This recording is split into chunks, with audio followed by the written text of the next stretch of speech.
Hey everyone, this is Josh back for another TypeLink tour video. Today we're going to look at another example of a use that I just stumbled across while using TypeLink for my own purposes, and this is for comparison shopping.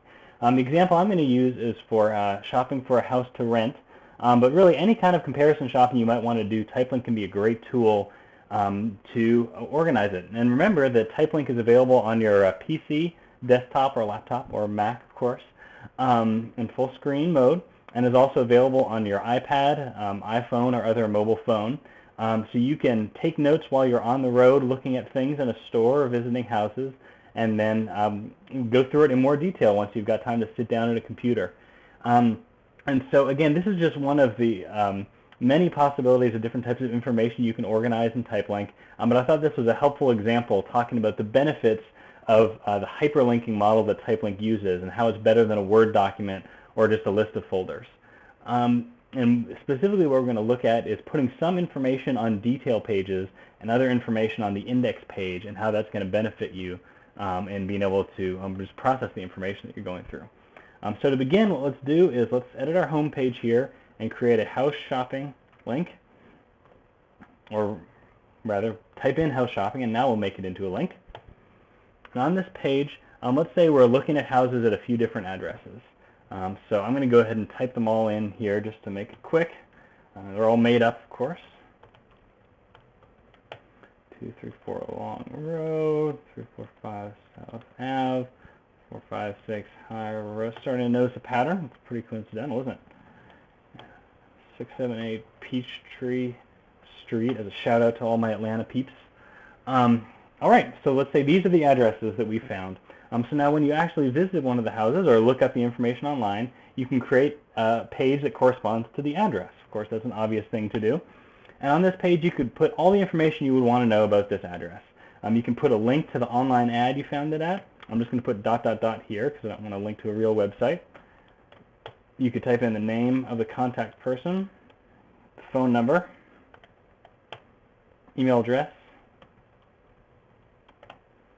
and you can type notes about the place, the pros and the cons. So 3-bed, 1 bath, lots of storage space, pretty expensive.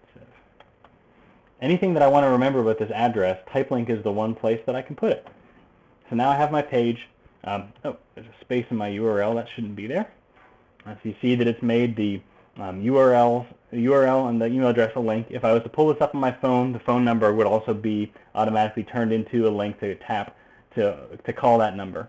So you see already we've got the benefits of having everything in one place. I don't have to save my bookmarks in one place and my phone numbers somewhere else and my email addresses in an email program and my notes in a notepad or a spreadsheet. I can put everything in TypeLink and it's all there in one place for me to get to, so that when I'm looking at the information on the house and I just realize that I have a question, the email address or the phone number of the contact person is right there and I don't have to look for it somewhere else. Makes it so much easier to organize. So let's go back to the house shopping page here. If I was really going through shopping process, I would create pages for all the other homes. I'm not going to do that here just to save time, but you can just imagine that all the rest of these are links. Let's make a couple of them links just to make it easier to visualize. But we'll pretend that all of them are made into links, and we'll be good to go. So now you've got this index page here with a lot of detail on individual pages, but when I look at this list page here, there's not a lot of information to help me. So let's say you wanted to organize the status because it can be hard to keep track. I know I've called houses a couple times in a row because I've forgotten that I've already contacted them. So let's say that these houses are in different states of the situation. Let's say for this first one, a visit is scheduled. I can type that. For the next one, I've contacted, haven't heard back, can be a common occurrence. And even sadder, houses that are no longer available. So I'll make a section for each of these. And then, of course, my information on the page is just organized that way, so it's easier for me to tell. And when I want to change something, if I find out, oh, this one is available after all, I can just copy that row, paste it under the contacted section, or let's say we have a need to schedule a visit section. I can paste it up there, and it's very easy for me to move around. I don't have a big Word document where I have to copy and paste a lot of information around. It makes it hard to scan. I can look at this page and just get a quick summary of where things are, and then drill down into the details to get more information. Because when I'm looking at this page, the house shopping page, I just want to see what's the overall situation. I've got one visit scheduled, another one where I need to schedule a visit, a couple where I've contacted them and haven't heard back, and a few that are no longer available. Makes it very easy to see the state of affairs. So you could say, if you're looking at this, I could do something similar to that with folders and files. I could create one Word document for each address and put them in folders according to whether the visit is scheduled or I need to schedule a visit and things like that. Well, one thing you can't do with folders is to add extra information to this page. And again, this is not some kind of database where you need to set things up in advance. Just as you go, you can decide how you want to use TypeLink and put whatever information you want to on there.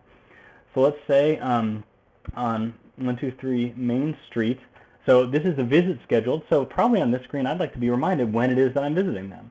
So I could type visiting 12/27 at 7 p.m. And let's say for the places that I've contacted and haven't heard back, I'll give them 2 days, and then I'm going to try them again in case they didn't get my first message or email. So I'm going to write down the date that I last contacted them. So on here I'm going to say emailed 12/22, and for here I'm going to say left voicemail 12/23. And so now I know that that for this address I want to get back in touch with them on the 24th, but in this one I don't want to until Christmas, or actually probably the day after Christmas. And so now when I save this page, you can see I have even more helpful information on this overview here as far as the state of things. I can tell at a glance who I should contact now, who I shouldn't, and what my scheduled visits are coming up. As you can imagine, this could be used for all kinds of different comparison shopping. If you've got a few different types of computer you're looking at getting, or a few different types of TV, you could use the index page to talk about the main pros and cons for each of them. Maybe one you're interested in because of the larger screen, but another one you're interested in because it's a more reliable company. You could write out that information on the overview page so you can see and bring together the summary of how you're thinking about this information. And again, if you had just one long Word document of all of this, which I tried at first when I was apartment shopping actually, it would be hard to see an overview. You can have all your information in there, but it's hard to browse through and skim and see what's going on.